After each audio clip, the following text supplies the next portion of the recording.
So I wanted, before we get started, to let everyone know that I have a new podcast out, and it's called Meditations. If you like the Meditations segment of this current podcast, you'll like the Meditations podcast. It's nothing but 20 minutes of meditative sounds. And now, on with the podcast.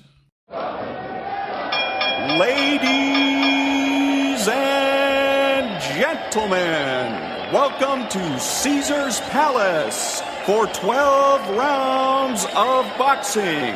In the red corner, from Los Angeles, California, wearing the red trunks with the gold trim, weighing in at 125 pounds, the lightweight champion of the world, Danny Little Red Lopez. Well, Bill, our winners get a home theater receiver. That's right. Experience the full potential of high-definition video with this 72-channel digital home theater receiver from Yamaha. But wait, that's not all. They also get a 5.1-channel surround sound system from Mirage.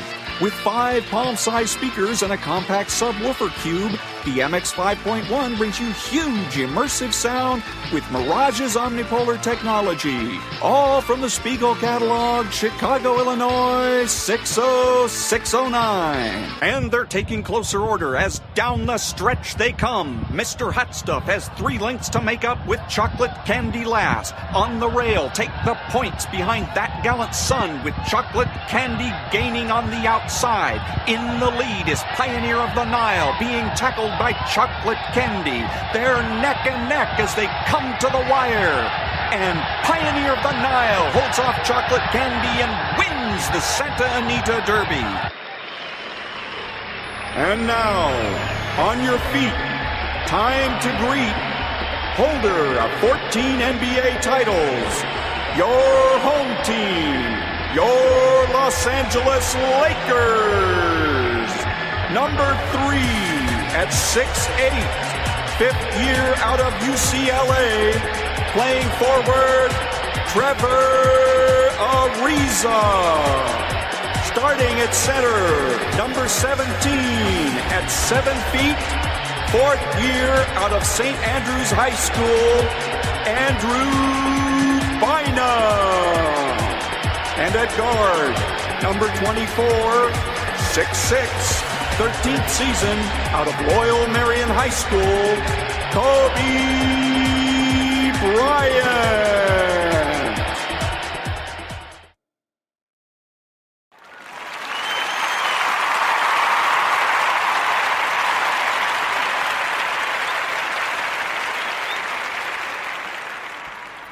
I get up in the morning, I make myself a bowl of instant oatmeal, and then I don't do anything for an hour.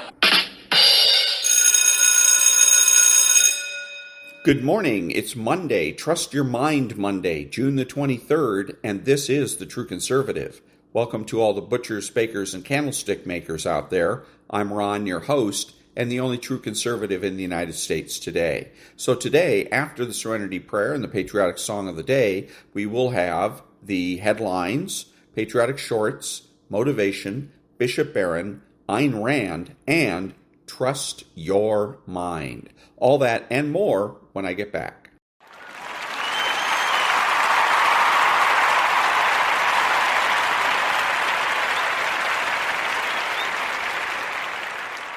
God, grant me the serenity to accept the things I should not change, the courage to change the things I should, and the wisdom to know the difference. Amen.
Thank you, and now the headlines for Monday, June the 23rd. Developing. The headquarters belonging to Iran's Islamic Revolutionary Guard Corps was just struck by numerous IDF airstrikes. Breaking. FBI Deputy Director Dan Bongino just announced over 700 arrests have been made so far related to the anti-ICE riots in Los Angeles and nationwide. New. Crown Prince Pahlavi Reza says Iranian security officials are reaching out to defect. He's now setting up a system for them to join the revolution with guaranteed protection. The Shah of Iran calls on Khamenei to step down and face trial, calls on senior regime officials with blood on their hands to do the same, addresses the armed forces, says they are reaching out to him, and announces new communication channel lines for defectors. Court just stripped union rights from USAID. The revolution has failed. Tradition is the future. $16 million a month is how much New York City taxpayers have been paying for the past 3.5 years to house illegals in a hotel. Governor Janet Mills of Maine literally gets booed off the stage at an event. And those are the headlines for Monday, June the 23rd. Back in a minute.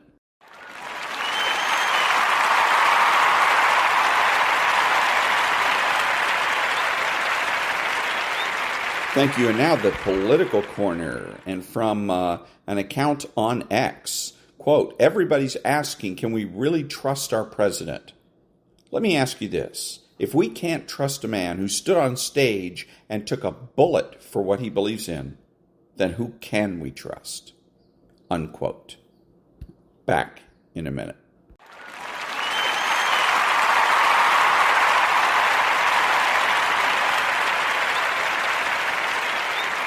Thank you. And now the patriotic short. We didn't get beat that day. We stood up against very well-trained and very dedicated enemy fighters. And they hit us with 300-plus guys. And us, 52, stood there and pushed them off it. And to watch, like I said, just the true grit of soldiers that had been through that stood there in just insurmountable odds. And like I said, did it. Not because of the political parameters of why we were there. Not because they're getting paid an awesome paycheck. They did it for the love of each other. And there's nothing in the world that can compare to that soldier's love. And that was the patriotic short. Back in a minute.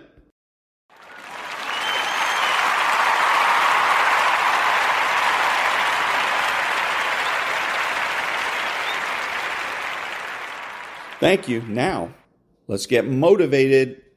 Some of y'all soft. There's no better word for it. You're soft. You want to be a champion, but you don't want to work like a champion. I dare you to give 120% and stop joking. The good part of you know you can go to school and get a 4.0. The lazy part saying we ain't getting up today. Stop calling other people haters and look at yourself in the mirror and say, I'm hating on me. You're going to have to commit at another level to discipline because fruit only comes through consistency. Without discipline, you're available for attack all the time. Without discipline, you're indoctrinated with insecurity. Without discipline, you're overwhelmed by anxiety. Without discipline, you're not prepared for the future. There's got to be some type of discipline attached to whatever you want deliverance in. And to get to the next level of success, you can't just have energy when you got energy. You're going to have to learn to be disciplined. Your mind will always choose the path of least resistance. We have to train our minds to choose the path of most resistance. You will get tougher every time you push through. You build strength, not just physical strength, mental strength, tenacity, will. You're not just born with will. You create it. You develop it through effort. And every time you put forth effort, your will will, your discipline becomes stronger. And every time you quit, your will and your discipline gets weaker. Do not allow that. You cannot allow that. Every rep counts, not just in the weight room, but in life. And so I'm looking at the clock, and I'm saying, technically, you can go back to sleep, technically. But if you go back to sleep, you might not wake up to 3:30. You might not wake up to 4 o'clock. And if you wake up at 4 o'clock for 30 minutes of sleep, you might be pushing your goals back a week, a month, an entire year by sleeping for 2 hours because you missed an opportunity. You got to wake up every day, and you got to go get it. Execution is not something that we do, it's something that we are. And most of us aren't disciplined. Because if you don't have personal discipline, you'll never get to the next level. If another human can tell you to get up and go to work and do what you're supposed to do, you be that human. Your mind is the most important thing you have, and you got to control it. You got to move you every single day.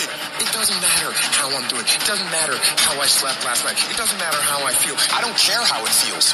I don't care if it's easy or hard. Don't care. Go through the motions. Get it done.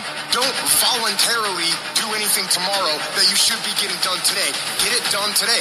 You got to get control of your brain. Control the things you think about. You can actually control how you feel. You can control what you think. And you can definitely control what you do. You got to be the master of your mind. You have got to suffer to grow. And that starts by not hitting the snooze button. It starts by waking up. No, you don't want to do it, but that gives you the strength because you did it. If you do something you don't want to do every morning, you're already giving yourself the proper dialogue to attack your insecurities, to attack what the world's going to give you. You have to attack. You have to keep attacking. If you keep on attacking something, nothing wants to stand in front of anything that is relentless. The enemy has to know he is not going to give up. He must break the soul of whatever the fuck is in front of you. All of us can go buy a car, but all of us can't get up in the morning and grind. You got to win in the dark before you can win in the light. I want to win the war in the morning. I clean my room, I clean my house, I go for a run, I work out. Because the second I leave my house, the second you look at your phone, the second you turn the TV on, you're in a battle. All this negativity is coming at you. But if you're able to fuel yourself in the morning, win the war in the morning, so you have the strength to face what you're going to face in the world.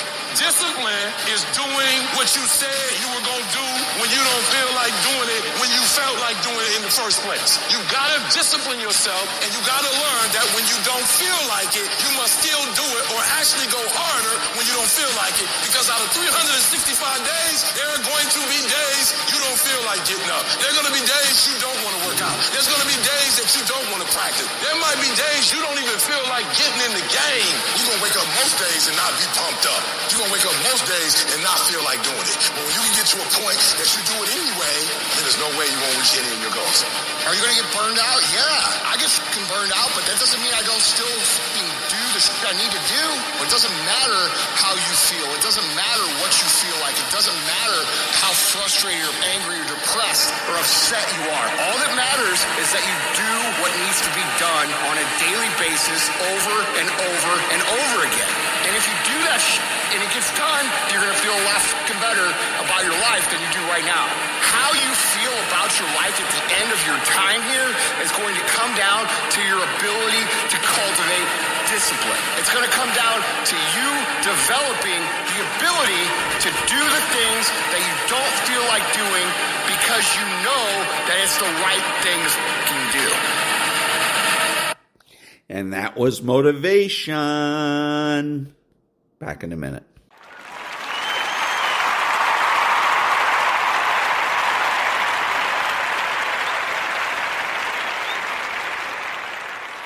Thank you. And now, meditation.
And that was a little bit of meditation. Back in a minute.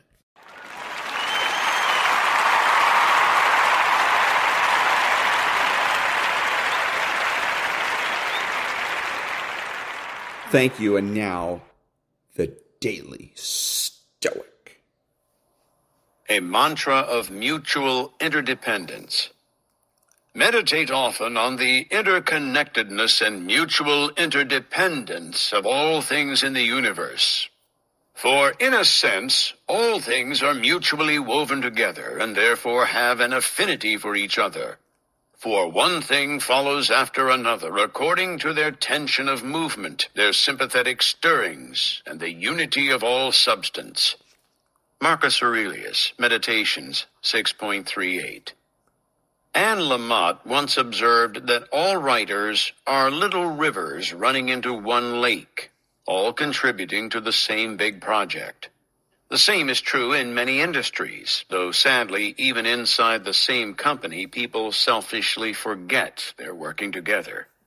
And that was the Daily Stoic. And now, His Excellency, Bishop Robert Barron. Anyone who's ever gone through a 12-step process knows about this, right? I can't solve my own problem. I can't get myself out of this addiction. I have to give myself over to a higher power.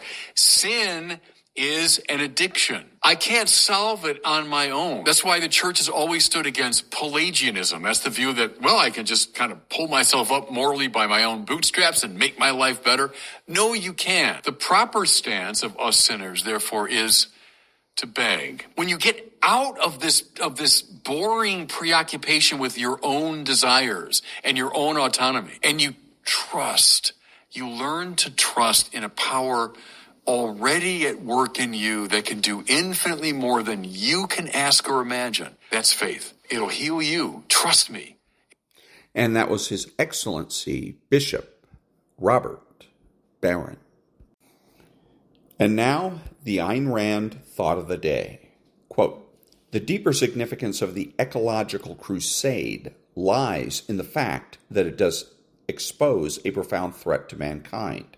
Though not in the sense its leaders allege. It exposes the ultimate motive of the collectivists, the naked essence of hatred for achievement, which means hatred for reason, for man, for life. In today's drugged orgy of boastful self-righteous swinishness, the masks are coming down, and you can hear all but explicit confessions of that hatred." Unquote. And that was Ayn Rand from the chapter The Anti-Industrial Revolution, from the book The Return of the Primitive. Back in a minute.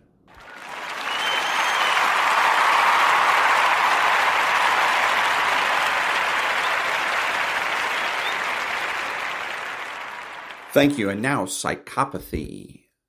A narcissist won't fight for their children. They'll fight for control, attention, and the appearance of being a good parent. And that was psychopathy. Back in a minute.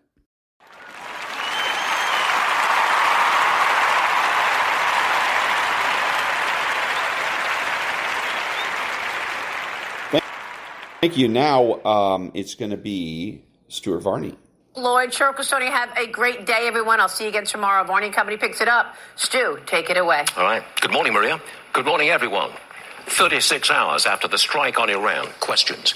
Did the Iranians manage to remove any enriched uranium before the hit? A fleet of trucks was seen outside the Fordo plant. We don't know for sure if anything they were taking away. How will Iran retaliate?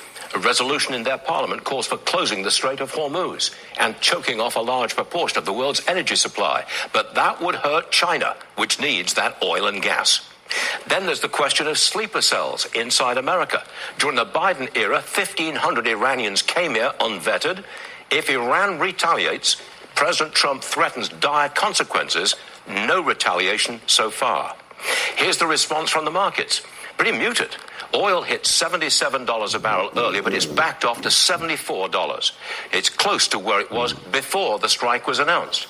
Gold quoted well below $3,400 an ounce. It's actually down $7 today. No spike in gold at this point. The Dow is now on the upside. Earlier this morning, there was a brief rally. It sold off. We went into the red. Now we're back in the green with just a few minutes to go before the opening bell. Dow up 18, S&P 7, NASDAQ 34 points higher. Again, no major sell-off, but no big rally either. This may be the flight to safety. The yield on the 10-year Treasury moving down to 4.35%. As for the 2-year, that is well below 4%, looking at 3.90. As for Bitcoin, it hit $99,000 at one stage. It's now moved back up to $101,006. All right, that's the markets. On the show today, support for the Iran strike from Brett Stevens, writing in, of all places, the New York Times. Trump's courageous and correct decision. Stevens is no Trump fan, but he clearly approves of the strike. So does the Wall Street Journal. Look at this headline. Trump meets the moment on Iran. By contrast, the Democrats turn to legalisms. Senator Schumer wants a debate on the War Powers Act. AOC demands impeachment. There's more news outside Iran. A local election with national implications. The New York City mayoral primary. The day before the vote, former Governor Andrew Cuomo leads. Second is Zohran Mamdani. He's a socialist and a Muslim who once promoted the globalization of the Intifada. This election will show the extent of anti-Trump feeling and the strength of socialism in big cities.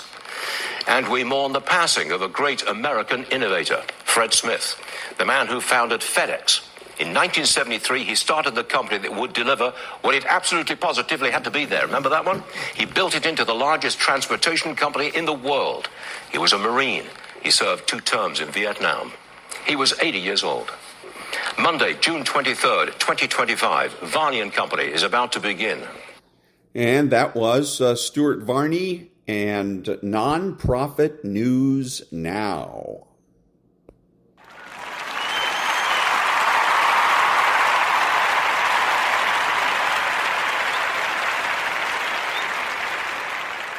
Thank you. And now, what does the phrase, if you're explaining you're losing, mean in debates? This was said by Ronald Reagan, speaking of political campaigns. From the perspective of your audience, if you have to explain yourself, you come off looking desperate to convince. As a consequence, you lose the high ground. From a more philosophical perspective, when you have a clear conscience and strong conviction towards the positions you take, your values, truth, and direction, you don't need the opinions or consent of others. As a consequence, you don't need to explain yourself. However, if you yourself are not convinced of the validity and truth of your position, or you can't fully justify your choices, then you continue to expel words in an attempt to create the illusion of certainty. Back in a minute.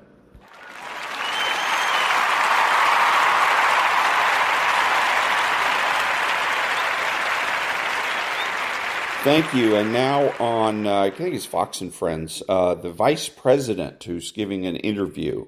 While you have Karen Bass and Gavin Newsom, who seem to want to do everything that they can to make it harder to enforce the law, to empower violent rioters to assault federal law enforcement officers. I mean, Bill, I guess my message to Gavin Newsom and Karen Bass is, why don't you empower the great people of the Los Angeles Police Department to put down some of these violent rioters rather than encouraging them? Why don't you tell illegal immigrants to comply with the law rather than encouraging radicals to assault our FBI agents who are trying to do their job? It's very simple. Support law enforcement. We think great things could happen for the state of California, but it's not going to happen if you have failed political leadership. I do want to ask you about Iran. Okay, so right there, he had the opportunity to go and talk to Democrats. California's a blue state, no doubt about that. So that's what he should have done. Forget about Gavin Newsom. Don't talk to Gavin Newsom. Don't talk to Karen Bass. You talk to their constituents. You say, look, Democrats, the people you voted for are failing you. They're failing you because they're wasting time and they're wasting money. You as Democrats want single-payer health care, that kind of thing. Okay, pitch to the constituency. Try to get them to see things your way. Now, he's about to answer questions on Iran. The administration has been really poor on explaining to Democrats why they should support their foreign policy. So they need to work on that. All issues are American issues. There's no Republican issues. There's no Democrat issues, just American issues. And every politician should be considering that or treating every voter as though they're in play. Too often politicians think that, the base of the Democrat Party is off limits. I'm not going to talk to them because they're off limits, so I don't even consider them. And then I'm going to talk to my base to make sure that they stay happy, and then the people I'm going to fight for are the ones in the independent camps, the independents leaning Republican and or independents leaning Democrat. Wrong. What he should be doing, and all of the politicians should be doing, is going after every single vote, no matter who they are. Explain to them, each voter on the other side, in the terms they know and understand and appreciate, why it is that they should support your ideas and policies. So, again, for the left, it's going to be, a lot of this is about money. You throw the money away and then don't come back and crying and asking, gee, where's single payer health care? Okay, there's no money for it. That's why we don't have single payer health care right now. That's why that we still have too much carbon dioxide in the atmosphere. That's why that we still have homeless people that are clucking up the streets in San Francisco and Los Angeles, because it's expensive. Fixing these problems costs money. You throw your money away, then don't come crying to me about how all the problems that you were promised would be fixed are still there. So that's what he needs to do. Every politician needs to go after every single vote. And we as voters can do that. We can reach across to our neighbors, our friends, our coworkers that are Democrats and say, hey, you need to support Doge, because Doge, and give the reasons. Give the reasons why they should support Doge. Why should they support the policies, the foreign policies of this administration? Why should they support the Big Beautiful Bill? There's a whole list of items in the Big Beautiful Bill that you can find if you just Google it, and then you sit and use a little bit of imagination, and you can figure out how these items are going to help Democrats get items on their wish list, and tell them support the bill because. Okay, and that's what J.D. Vance should be doing here. Reach out. This is a great opportunity. Reach out. Forget Gavin Newsom. Forget Karen Bass. They're just going to use this as a political stunt. Go for their constituents. Vie for their constituents. Tell their constituents, you need to listen to us. You need to support us, because we're better for you than your the so-called leaders in your party. Back in a minute.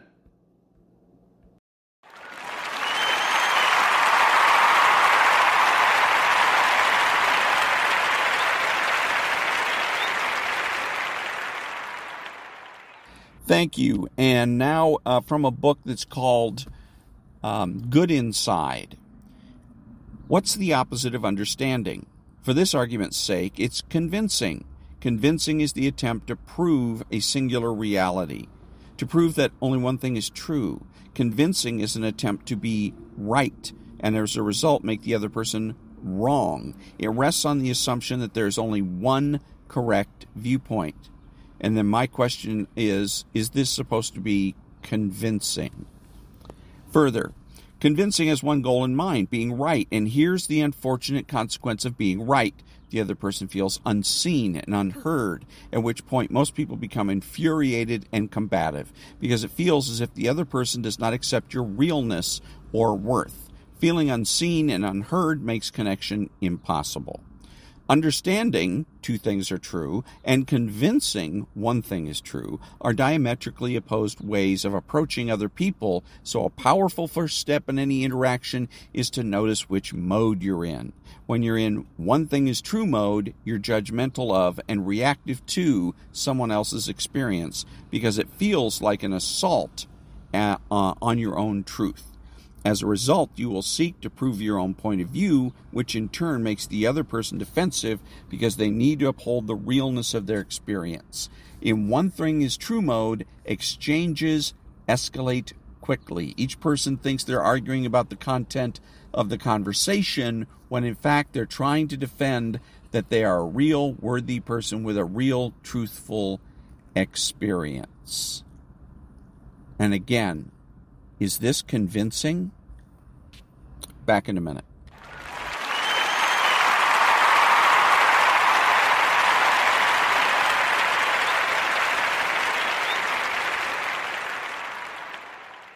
Thank you. Here's another more of the same conversation with J.D. Vance. About Iran.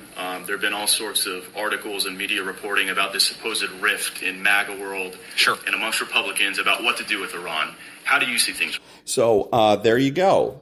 This is what happens when the president goes ahead and accepts an arbitrary claim. Now he puts his vice president on the spot. Now the narrative gets away from the administration. The administration is no longer able to say that the narrative or the issue is, what are we going to do about Iran? The narrative now becomes the so-called rift in the administration. So you've got to remember that actions have consequences. When you concede the point, they're going to use that concession to build other issues, build a house, whatever you want to call it. Well, let's put it this way, is to take control of the narrative. So again, some point this continues, then the issue is going to be, when are you going to fire Tulsi Gabbard? And so again, it goes that direction, and that's not what we, the American people, need. I need to know, what is the administration's position on Iran? Are you going to attack Iran? And if so, are you going to do it sooner rather than later? Also, are you going to go to the Congress and ask for a declaration of war? Yes or no? Those are the kinds of things I need to know as a voter and taxpayer. I don't care about any rifts in the administration. The news media is interested in that because they're interested in destroying the administration. So, again, remember, it's listen carefully, respond correctly, and you save yourself a lot of headaches and heartaches down the road. Back in a minute.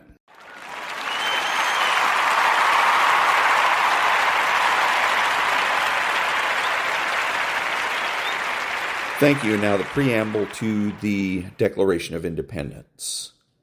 We hold these truths to be self-evident, that all men are created equal, that they are endowed by their Creator with certain unalienable rights, that among these are life, liberty, and the pursuit of happiness, that to secure these rights, governments are instituted among men, deriving their just powers from the consent of the governed, that whenever any form of government becomes destructive of these ends, it is the right of the people to alter or to abolish it, and to institute new government, laying its foundation on such principles and organizing its powers in such form as to them shall seem most likely to affect their safety and happiness.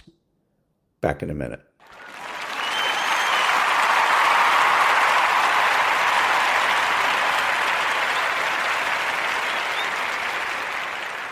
Thank you. And now an article in the American Thinker from Thomas Kolbe, Kolbe, The Elites Lose Narrative Control. The state is losing control over the dominant narratives in the competition of prevailing stories. Its apparatus of power responds predictably, invasively, and reveals its hostility toward dissenting opinions. The German Bundestag's Vice President Bodo Ramelow calls for stricter control of social media. The platforms must be regulated, Ramelow warns, demanding that operators be held liable for what happens on their platforms. In view of the coarsening of language and writing in the digital space, he advocates clear identity verification of users. Of course, the former Prime Minister of Thuringia and self-confessed fanboy of cultivated socialism is as far removed from protecting free speech as he is from a fair exchange of arguments among different interest groups on an equal footing, where the state takes on the role of a passive guardian. Nope. Ramelow is a representative of the autonomously reproducing caste of statists, whose clearly articulated goal is to develop the state from a referee role into the dominant actor in the societal power field. Socialism as a viral disease. A state that abandons its neutral role inevitably degenerates into an overbearing actor. Socialism as a power construct is the consequence. One can also understand socialism in its revolving character as a kind of intellectual viral disease. Resentment, inferiority complexes, and failure translate into unstable personalities prone to one-dimensionality in societal disputes, into vulgar fantasies of expropriation. Economic and cultural crises cause the rapid spread of this civilizationally deforming ideology. A mental pandemic gaining energy, whose discharge dissolves the pillars of civilization, private property, autonomy of action, family, religion, and cultural life. It is of fundamental importance to understand at what point in the cyclical course of our society we have arrived. Ramelow's talk can, of course, be dismissed as infantile utterances of a provincial politician and salon communist who, like so many of his comrades, has carved a path through the bureaucratic positions, public service, and non-government organization activism to eke out a life at maximum distance from normal reality. Yet, in my opinion, this would be a superficial judgment. Ramelow's unrestrained demands for control of the supposed sovereign are an expression of the final phase of the societal cycle. We stand at a turning point where representatives of the state feel the overstretching of their power, shaped in growing public debt, collapsing economies, and as a yet unspecific unrest among the people. State activates last resources. The left-wing power machine's fight against dissenting opinions in political movements has long been institutionalized. In laws such as the Digital Services Act and the Digital Markets Act, the EU undertakes as a kind of ministry of truth the obscene attempt to bring social media platforms under state control to counteract its loss of power. Soft, emotionally charged, the enforcers of control cite transparency and youth protection to justify their overreach. The obligation to moderate content and disclose algorithms opens the door wide to political influence. The citizens' digital sovereignty as a counter-public, as a new regulatory mechanism against state media dominance, has become the newest battlefield of a society that passively watched the rise of initially gentle socialism and must now experience how, from climate moralism and diversity hype, emerges a passive-aggressive classic control socialism, which spares no effort to deploy state organs like the judiciary apparatus against the growing dissident movement. In this way, the state forges ever new weapons in the war of memes, a war long lost but seemingly continued as a rearguard action until the bitter end. Consider the flood of lawsuits with which failed representatives of societal transformation like Robert Habeck defend their criticism-immune safe zones. The judiciary's assault on U.S. President Donald Trump during the last year's election campaign, intended to sideline the Republican, will go down as a unique case in American judicial history. These cases accumulate into a fundamental problem, drawing the battle line between the state apparatus and the civic sphere so sharply that one can already fairly confidently predict the failure of this pathological control fetish, that the U.S. government has actually managed in recent geopolitical turmoil to initiate the first budget cuts to the propaganda vehicle U.S. aid can be seen as a milestone victory in the open culture war against civic freedom. Machine loses energy. Let us briefly remain in the U.S., where violent protests against the government's deportation of illegal immigrants under Donald Trump reveal a previously barely visible fragility of the left-wing power machine. Although the sheer violence of the protests dominates media coverage, in which barely veiled anti-Semitism mingles with anti-American and socialist fantasies, it is unmistakable that the machine is losing its campaigning power, that the protests are attracting less support and are perceived as isolated, artificial attacks financed by external funds like George Soros's Open Society foundations. The loss of narrative control provokes an almost grotesque fury among today's Ramelows toward free media like X. Unveiled hatred for antagonists such as Elon Musk and his company Tesla, actually a showcase of green technology and aspiration, sharpens the battle lines. The conflict between state and civic freedom is less complex than it appears in the media. Power in the postmodern social structure derives from media dominance and the ability to transform visible reality into symbolic moralism. From series of knife attacks and imported culture wars, demonstrations against the right can be derived as long as the media barrage of public broadcasters and their largely tax-funded vassals washes over the masses. Platforms like X or their decentralized uncensorable sister Nostr, highly recommended, help to duck and work on the counter-public sphere. Success vectors become visible. A still young, barely consolidated and propaganda-strong freedom movement grows on the swamp of this dying vulgar socialism. Representatives of the power machine like Bodo Ramelow feel the rising headwind first. Their senses, like their entire political existence, are tuned to sniff out dissenting tendencies and stabilize their own immune spheres. And it is precisely this defensive posture that gives the opposition wings. Although it is currently unclear about how this opposition will ideologically and sociopolitically diversify and what program it will adopt, the success of patriotic conservative representatives of the new era, be it Donald Trump in the U.S., or Giorgia Meloni and Viktor Orban in Europe, gives us important clues about the political attack vectors leading to political success and the materialization of the new era. The dismantling of the state-centered media machine, a clear commitment to private property, and the market as an economic steering instrument, and the end of the self-destructive, morality-overgrown politics of open borders, which achieves nothing but the erosion of the binding cultural ferment upon which every nation and culture must necessarily build its house. And that was the article from the American Thinker, The Elites Lose Narrative Control. Back in a minute.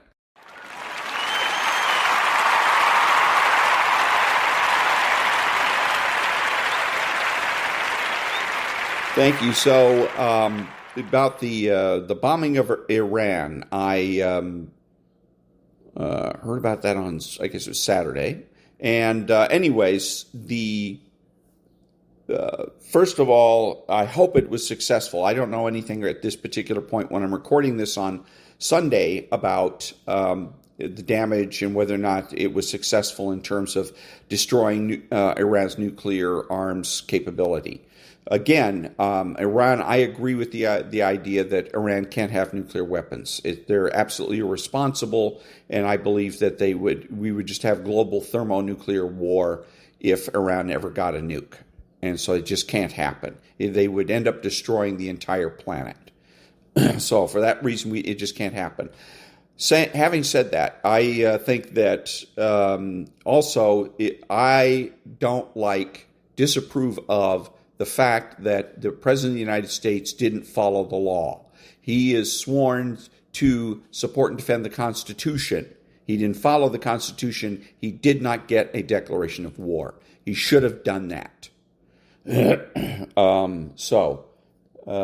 Unfortunately, I don't think he should be impeached over it because several of his predecessors have done this. But he should have made the promise to begin with. Promise never to commit any troops to battle, whether it's air power, naval power, anything without a declaration of war. I've heard people talk about Secretary of State Rubio talking about we have no issue with the Iranian people. Baloney.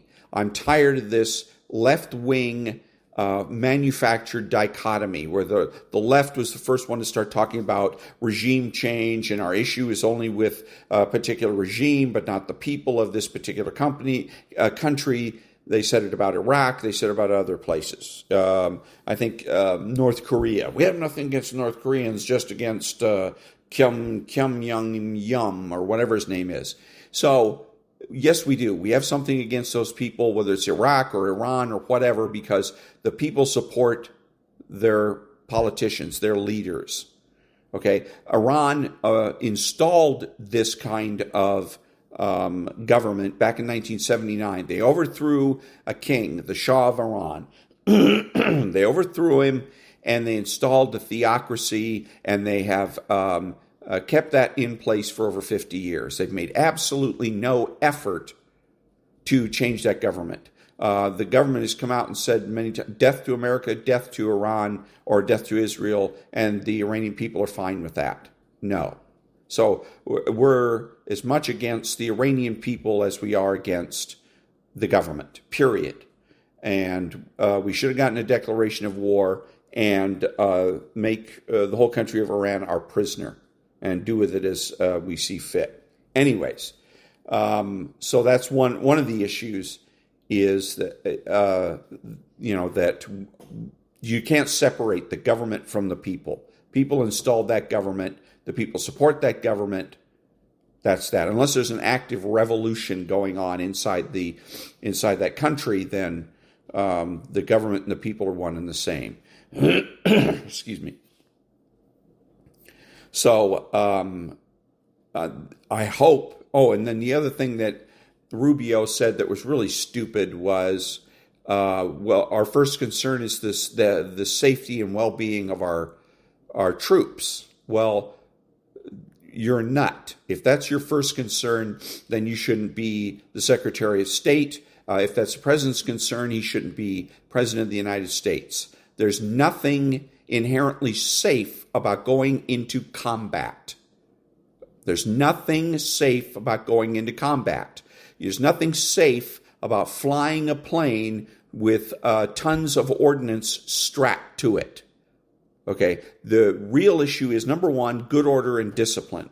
Do the troops do what they're told to do and only what they're told to do, and then mission accomplishment. Because you accomplish the mission, then the risk that those troops take is worth it. That's the real issue here. So, again, I wish the president had gone ahead and gotten a declaration of war. Our fight is with the Iranian people as much as it is with the Iranian government. And no, our first concern in these cases is not with the health and safety of our troops. Back in a minute.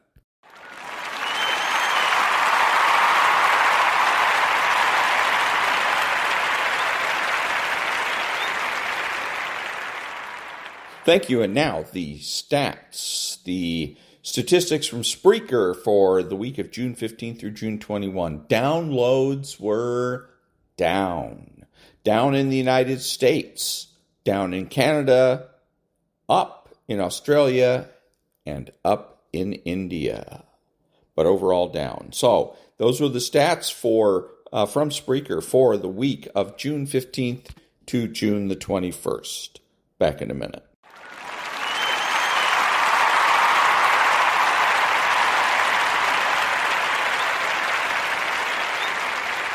Thank you. Now, a little bit of Jeffrey Mead action.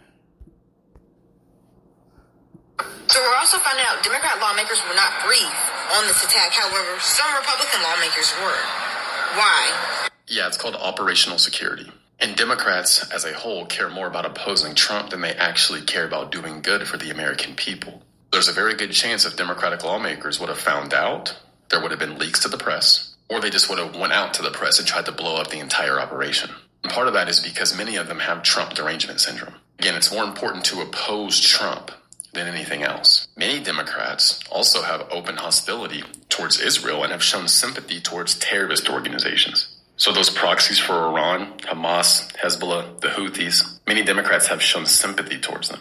Democrats likely would have immediately politicized this national security issue, which would then have caused more problems. So to make it simple, they needed operational security, and involving Democrats is the way to blow that up. And that was the Jeffrey Mead from Instagram. Back in a minute.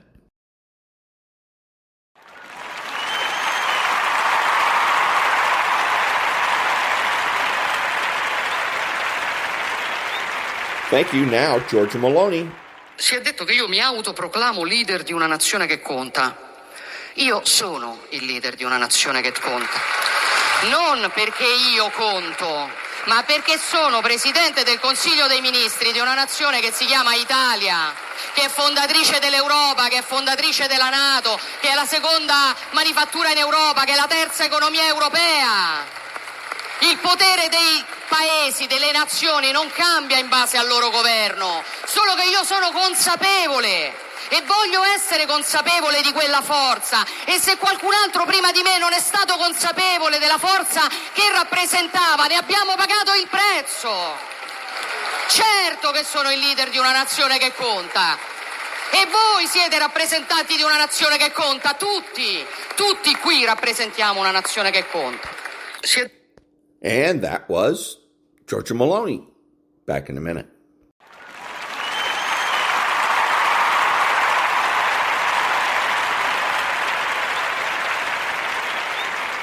Thank you. And now, Trust Your Mind. Chapter 4. Chapter 4. The Strength to Dissent.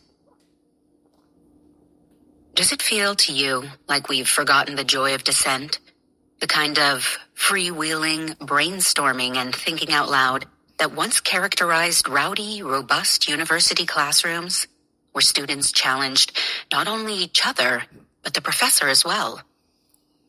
I'm grateful I had the privilege to experience this kind of environment in college, as well as in my own family dinner table conversations, and even among my friends. Dissent doesn't have to be scary. In fact, it's more like a party. Unfortunately, we've all collectively gotten ourselves into a dark, opposite place, where our interactions feel stale, scary, dry, and limited in scope. It's no wonder that banter no longer feels like a party. We are so siloed and isolated that to speak up now feels like initiating a war, and we tremble at the thought of merely asking a question. And while it is easy to feel dismayed about the state of discourse, especially online, having platforms for free speech and disagreement is still something to be grateful for. Preserving spaces for dissent should be a global priority. Not only does research back up the value of dissent, it actually shows that even within well-defined groups, dissenters can be welcomed and appreciated rather than ostracized. For example, having dedicated time set aside to discuss diverging opinions at school, work, or places of worship can go a long way in building trust. So our work is to inch our way out of this dark place and remember, or even call up images of our own families, favorite films, memories of college life, and whatever else it takes, to find joy in dissent. We can use these memories and examples as inspiration and motivation to do what it takes to get back to that rowdy, energizing discourse and exchange of ideas. And simultaneously, it's important to acknowledge that leaving behind the stale, quiet safety of echo chambers can be difficult. Self-silencing can feel safe, but suffocating. And with the courage to dissent can also come sadness and existential questions. From sports teams and schools to friend groups, churches, and political affiliations, any kind of pivot away from group ideology is difficult. Losing my religion. An athlete and mother, Jade went from evangelical to Orthodox and then entirely away from religion a decade ago. This was one of the most difficult transitions of her life, and she still questions it because of the impact it had on her social support network. She lost her marriage and the closeness with her family. When she tried to join atheist groups, she found the same extremism she observed in religious circles. I briefly joined some atheist groups, but they seemed like the other side of the same coin to me, so sure of everything and so tribal. 2 things I disavowed when I left the church. She tells me, I just don't believe it. And once you are out, none of it makes sense at all. At the same time, she says, but if I'd known how much I'd lose, my sense of identity and belonging, and the sense that others thought I was a good and decent person, I might have stayed and quietly quit rather than having made a grand exit. The term used in religious contexts when one leaves their faith is deconversion, and it's a useful concept to explore. Deconversion conjures images of casting oneself away into a liminal, empty space. When one leaves something behind, what is it that they are then joining into? Does that space become ripe for reconversion of some kind? What does belonging offer, anyway? What are the psychological rewards? Another helpful term to describe the process and after effects of leaving religion is disenchantment. According to researcher E. Marshall Brooks, many ex-Mormons experience a loss of personal identity, debilitating bouts of loneliness and regret, and symptoms akin to clinically defined episodes of depression and anxiety. He goes on to describe presentations of disembodiment, depersonalization, hyper-reflexivity, and the loss of self-affection among ex-Mormons. Deconversion and disenchantment are difficult to study, and so far have not been taken up extensively by researchers. As Brooks writes, religious disenchantment lacks the very kinds of culturally normative, socially patterned expressions and behaviors that researchers can easily track and describe. Because of this, disenchantment is easily misrecognized/misidentified. This statement sounds eerily similar to what I found in researching autistic masking and camouflaging. Hiding a significant part of oneself creates confusion, not only for the individual, but also for any potential support system surrounding that person. The lack of clarity often leads to misdiagnosis, just as Brooks references misidentification here, with disenchantment often looking like general depression or anxiety. It is the phenomenon of hiding some kind of deep truth that is so difficult to ascertain within a research setting until after the fact, when what was hidden often explodes to the surface after a crisis. In the pages of The Atlantic, reporter John Fortenberry has taken up the subject of what it feels like to leave religion, and has written that many who leave religion in America become isolated from their former communities, which can make them anxious, depressed, or even suicidal. Others feel liberated. No deconversion story is the same, but many who leave behind strongly held religious beliefs can see an impact on their health. There is even a 2010 study showing that only approximately 20% of people who've recently left religion can be categorized as in excellent health, compared to 40% who are still active in close-knit religious groups, presumably because the ease and familiarity of religious belonging shields people from stress and, to some extent, from the tension and noise of conflicting viewpoints.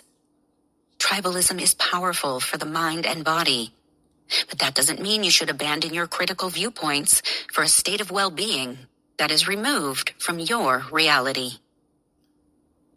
Psychologist Darrell Ray, author and founder of Recovering from Religion, says that his patients typically take 2 to 3 years to bounce back from the depression of leaving their church.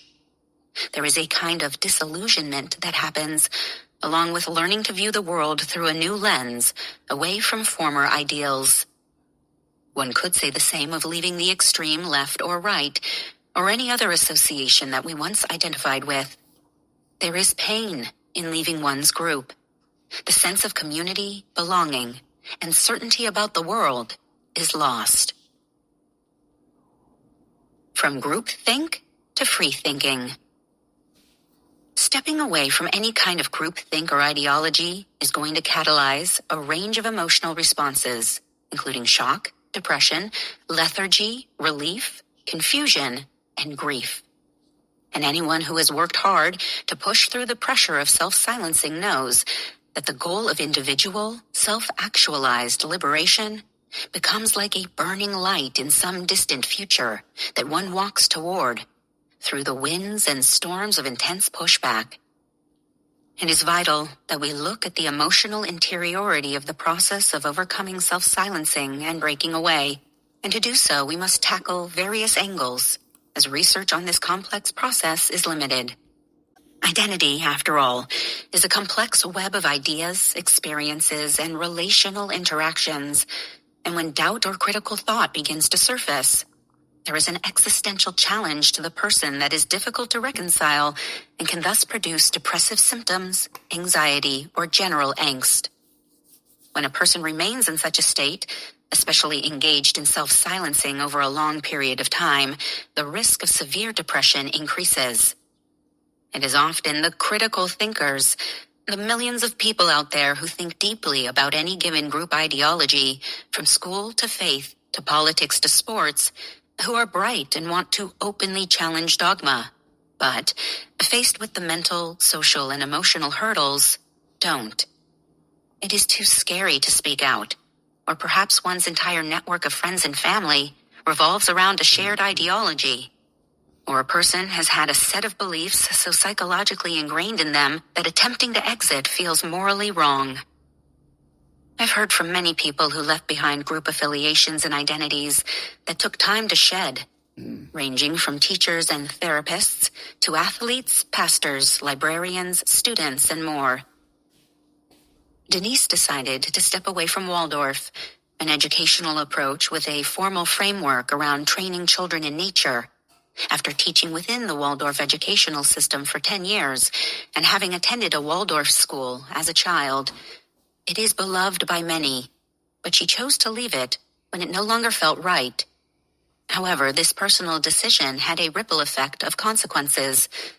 My choice to leave also meant I basically was cut off by the entire Waldorf community, which had been a home for me since I was a kid and a fundamental building block of my identity, Denise wrote to tell me. There is a lot I miss and still value about Waldorf education, but the way I was treated when I began to question some of the philosophical underpinnings of the schools and during my subsequent departure has resulted in a great deal of soul-searching and questioning my perception of my childhood and the world. I also heard from a former conservative therapist in Texas named Jamie.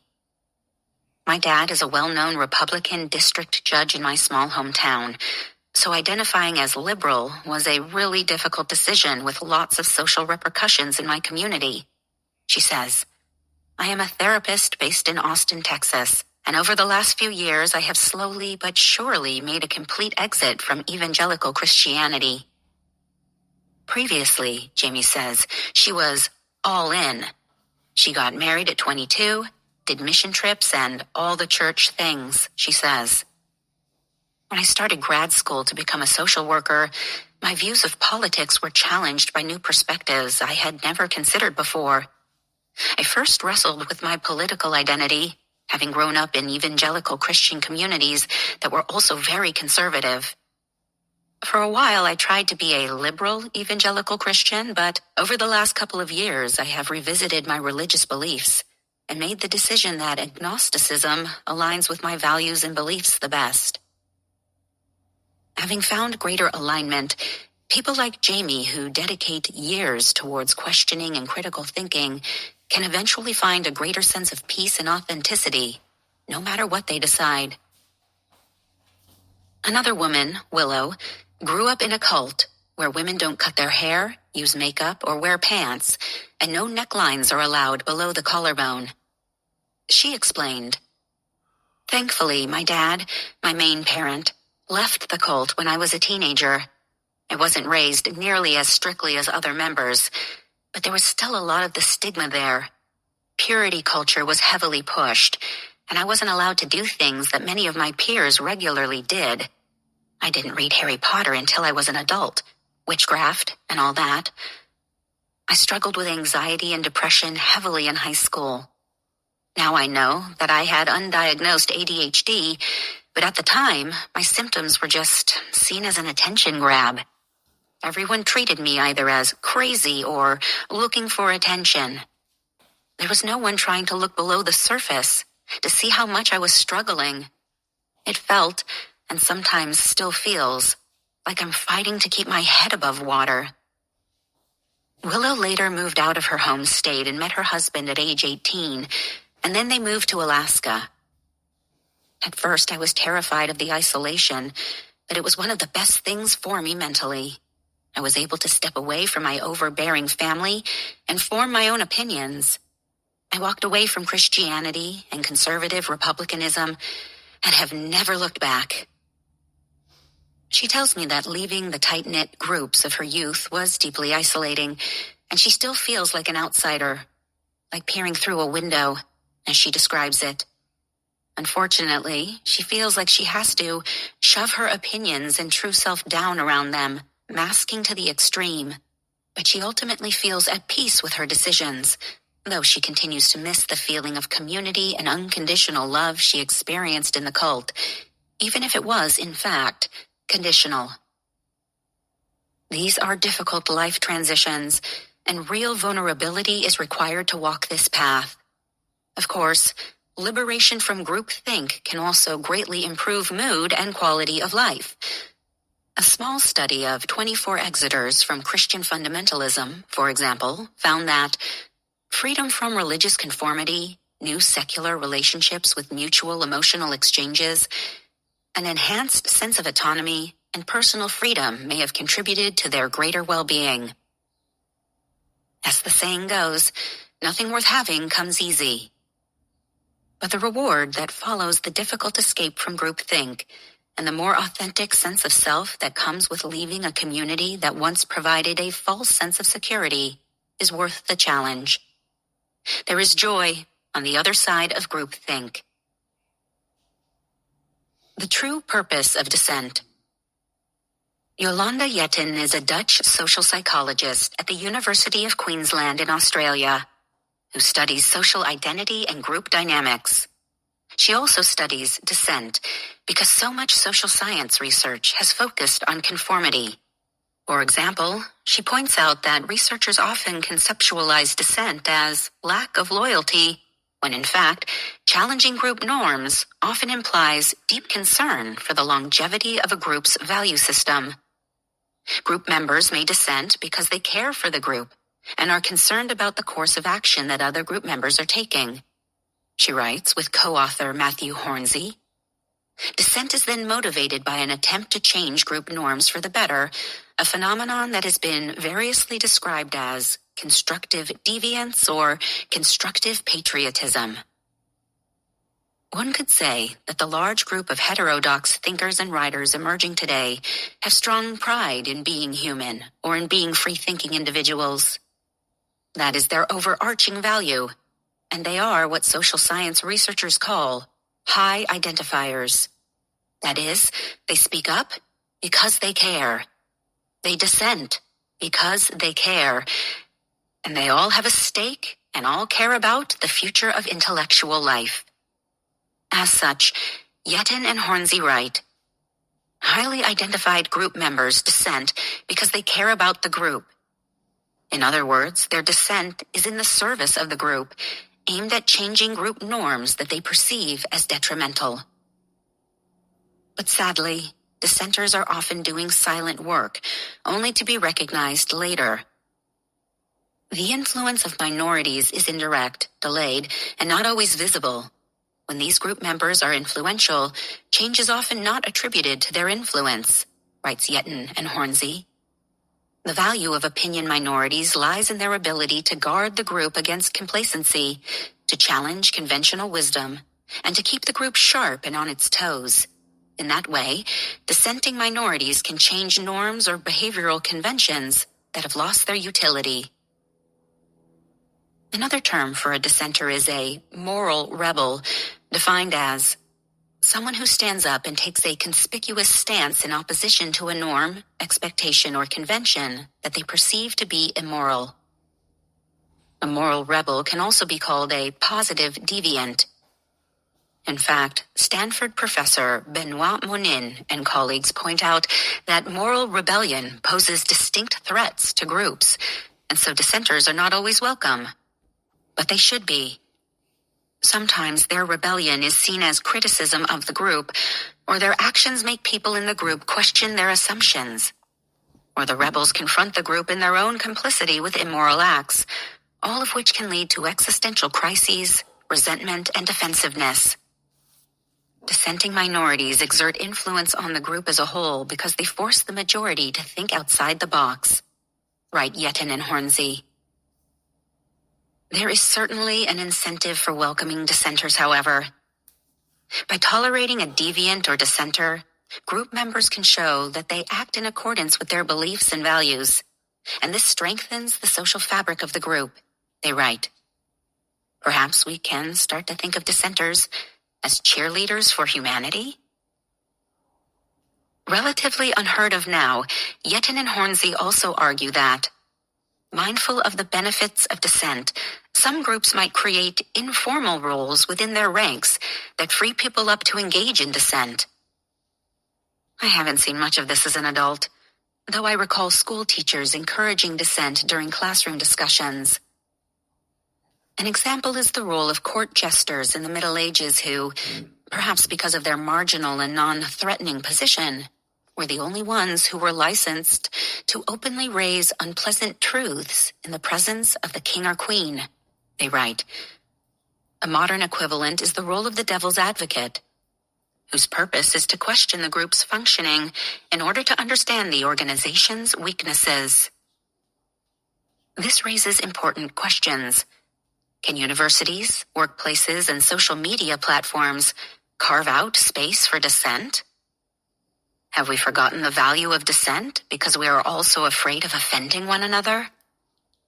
We need to take seriously what it is that we are losing in the face of the crippling fear of being wrong or hurting someone's feelings. We need to cheer on the cheerleaders of humanity. Champions of dissent. There are countless examples of individuals and new organizations that champion dissenters, celebrate unconventional viewpoints, and dare to voice opinions that are unpopular to say out loud. Heterodox Academy is an organization that promotes viewpoint diversity on campuses by building alliances of students, faculty, and administrators who are committed to open inquiry and the exchange of diverse ideas. Another organization is the Foundation for Individual Rights and Expression, FIRE, a legal organization that defends the right of free speech, no matter the issue, and they represent clients from all political parties. Braver Angels is a grassroots organization that brings together lay people across the political spectrum to gather and connect human to human. These are just a few examples. There are countless more across all industries. Likewise, journalists, influencers, and podcasters are challenging strongly held ideas and inviting in dissent. Podcaster Coleman Hughes has built a following not only as a rapper, but also by inviting diverse political thinkers onto his show, Conversations with Coleman. As an emerging public intellectual trained in philosophy, he has a dedicated audience that appreciates his sharp insights and balanced approach. Influencer Mark Groves, who specializes in relationships and connection, has spoken openly about how important disagreement and authenticity are in building real connections and relationships. The speaker Africa Brooke first chronicled her journey to sobriety online, and in that process realized that her wholeness required her to be authentically herself in all ways, not simply in relation to her recovery. As a Black woman, she was tired of being put into a narrow identity box. Journalist Barry Weiss left the New York Times to start the Free Press in order to give voice to writers across the political spectrum, not just the far left. While some of these individuals may be considered controversial, and of course many readers will disagree with their work or viewpoints, they have each taken bold steps and attempted in their own way to create platforms for more diverse opinions away from group think. Megan Daum is a well-known essayist who has also struck out on her own with the Unspeakable podcast, in which she has conversations with artists, entertainers, journalists, scientists, scholars, and anyone else who's willing to do the unspeakable and question prevailing cultural and moral assumptions. I became a writer because I wanted to look at what was going on in the world and actually articulate the truth of it in a way that people maybe didn't even realize they felt that way, or they noticed the same things, but they were afraid to say them out loud. I just think that's the job of a creative person, and especially writers, Megan tells me. When I started writing in the early 90s, if you were going to write essays to point out certain truths and hypocrisies, that was rewarded.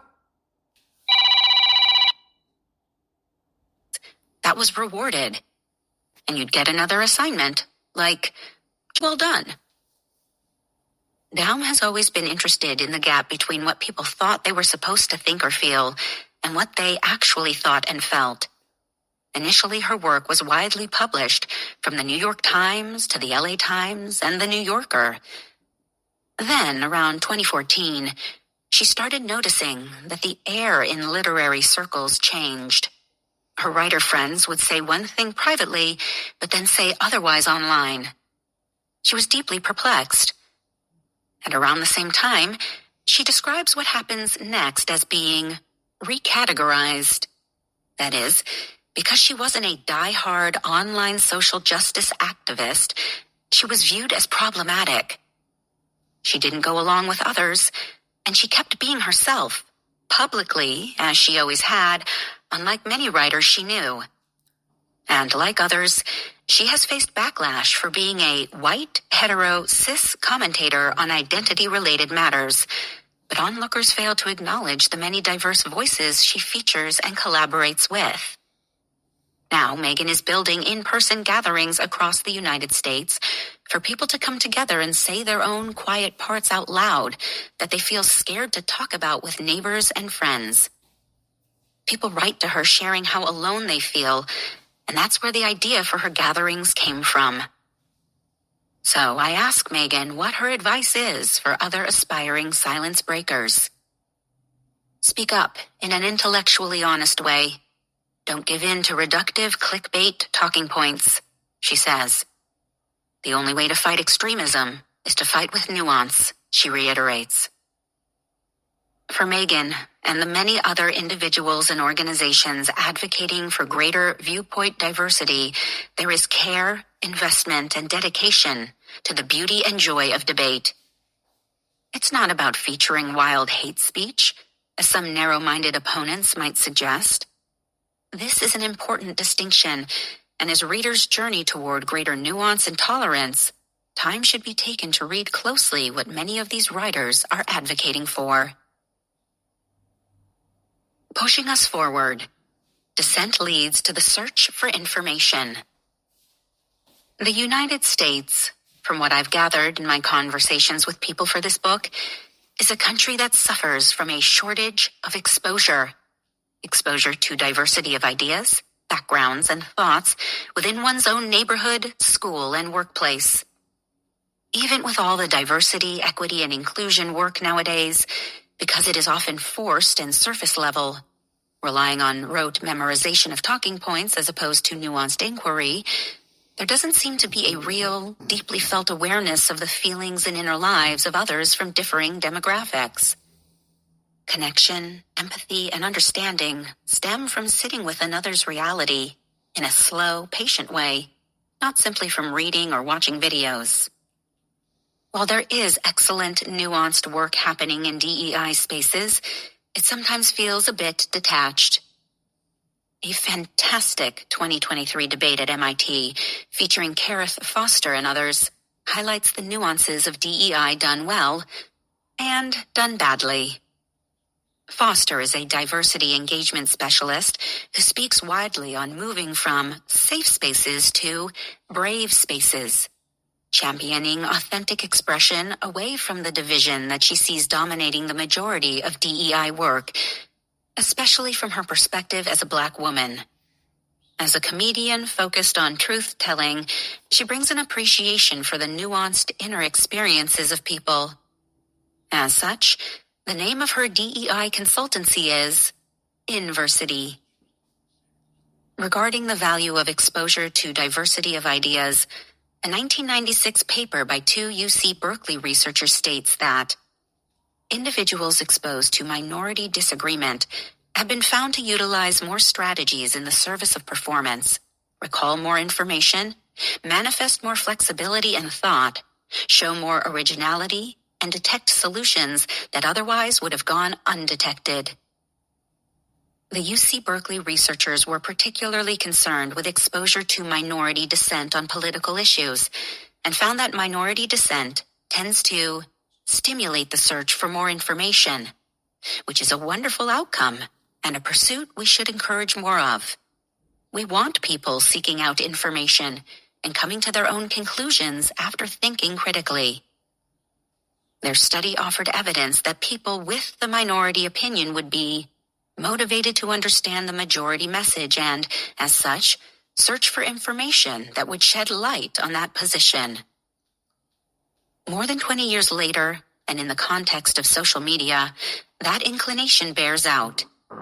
In a 2018 study, researchers found that, for some individuals, social network diversity is a sign of cautiousness, and for others, it is an opportunity to engage in enhanced perspective-taking.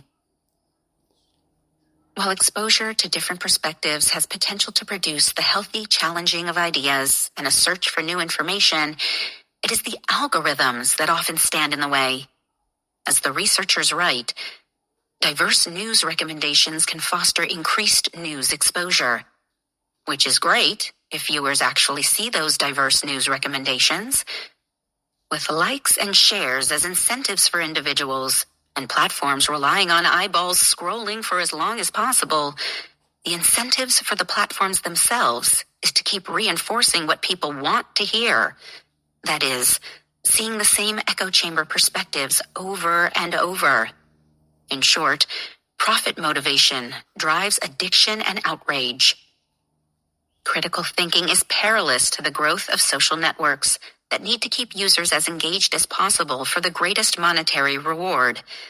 Agree, nod, like, read more, and stay on longer. Thankfully, there are certain settings users can turn on that make updates appear chronologically, not according to what the algorithm perceives the user wants to see. We might also challenge the notion that subgroups and audiences are so distinct to begin with. In a study out of South Korea, Hanyang University's media and communication professor, Dongyang Zon, writes, if people are exposed to attitudinally incongruent media, they might think that there are fewer people with congruent opinions outside of their local network, causing them to underestimate its proportion in the opinion climate.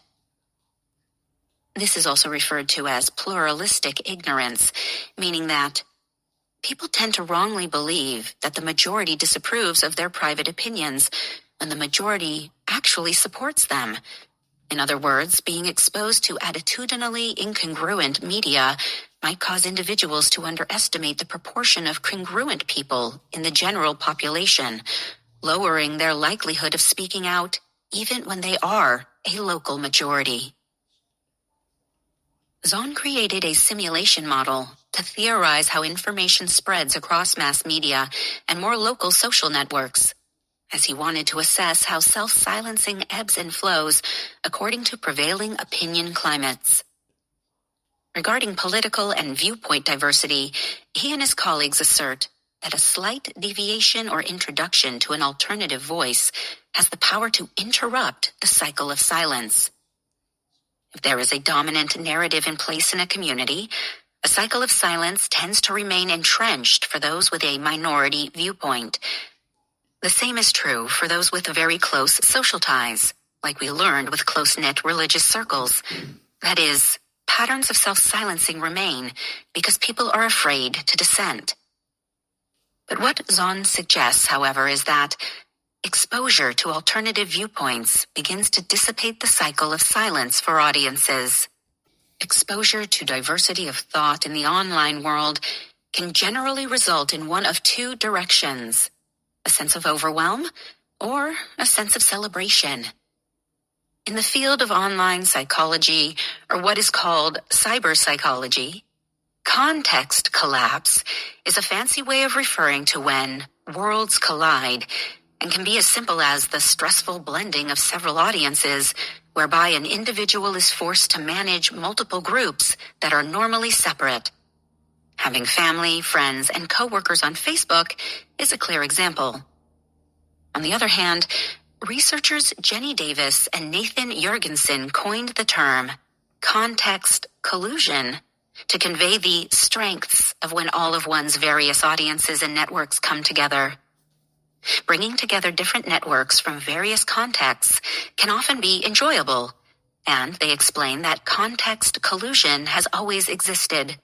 A wedding, for example, is an intentional invitation to many networks to join together, which offers a similar comparison for how to think about social media. Indeed, many people viewed the arrival of social media as a grand virtual party, bringing together friends and family across the globe with new ideas, photos, and experiences. Perhaps it's time we embrace that mindset again and learn to metabolize the inevitable awkward or uncomfortable moments that arise. Early online culture felt like a place where people were truly grateful and excited to share simple pleasures. And that ethic, ironically, felt like the ultimate safe space, a space to share joy and curiosity. But the degradation of online culture, where algorithms thrive on outrage that often tips over into abuse, has meant that some groups of marginalized people have had to silo in order to protect themselves. While absolutely necessary at times, this, too, has often resulted in more segregation, not less. That is, absent ill will and ill intent, sharing intense disagreements is different from hate speech, and such sharing can ultimately allow people to better understand one another and overcome tension. So, the modern concept of a safe space, away from all potential negativity, is somewhat of a setback for diversity of thought and discourse. In a 2021 study by Qingfeng Zhu and Marco Skoric, they examine this concept of safe space and how political disagreement online drives the creation of such spaces. Opinion minorities are more inclined to cut ties in the face of political disagreement than the majorities, they write. People can actively customize their news feeds by pruning their online social networks and making ad hoc decisions about who to mute or disconnect from. It is this pruning of diversity of thought that is dangerous. As they write, generally speaking, greater choice often requires stronger filtering capacity, which could potentially lead to an actual reduction in diversity. Since exposure to different views is crucial for cultivating an informed and tolerant citizenry, it is important to understand whether and how social media may promote the creation of homogeneous political environments. They argue that unfriending people online is a form of selective avoidance. That is, consciously filtering out input that one does not agree with drives a person to retreat into a kind of avoidant state, a safe space. Their research focused on whether and how often people with weak ties would unfriend when encountering political views they disagreed with. They indeed found that weak ties are particularly weak in the face of political disagreement. Cutting weak ties means less exposure to political diversity. While selective avoidance may provide an important psychological and social mechanism to defend minority views under certain circumstances, it also prevents people from hearing the other side, which consequently could reinforce existing cleavages and lead to political gridlocks. They write, exposure is vital for the development of the kind of critical thinking required to communicate with everyone we engage with. And we should carve out spaces for exposure to difference in whatever sphere is possible. from our online groups and networks to schools and workplaces, neighborhoods, family gatherings, and more. To be an intellectually honest, critical thinker requires the constant discipline of exposure to difference and continually refining the muscle of viewpoint tolerance and engagement with disagreement. Disagreement and conflict can be points of connection and richer understanding. A paper by psychologist Bert Hodges at University of Connecticut explores the tension between conformity and dissent. Hodges argues that both are present and are woven into social relations all the time, as opposed to what traditional theories have said, that people fall into one camp or another, conformists or dissenters.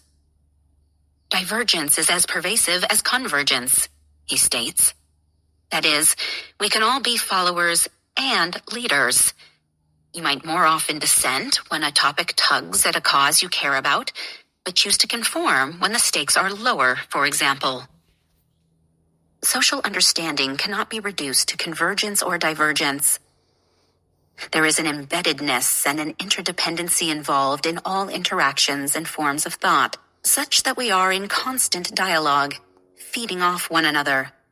And this becomes a different way to view critical thought and free speech. Dissenting is not equivalent to being a loner or outcast. It is a stake in the ground from which others can view, reflect, argue, debate, and ultimately learn much more about the world, themselves, and other people. By building the muscle of tolerance through exposure to disagreement and difference, our joyful party of dissenters gets stronger, louder, and freer. And that was Chapter 4, The Strength to Dissent, from Trust Your Mind, Divergent Mind Embracing Nuance in a World of Self-Silencing by Janara Narenberg. Back in a minute.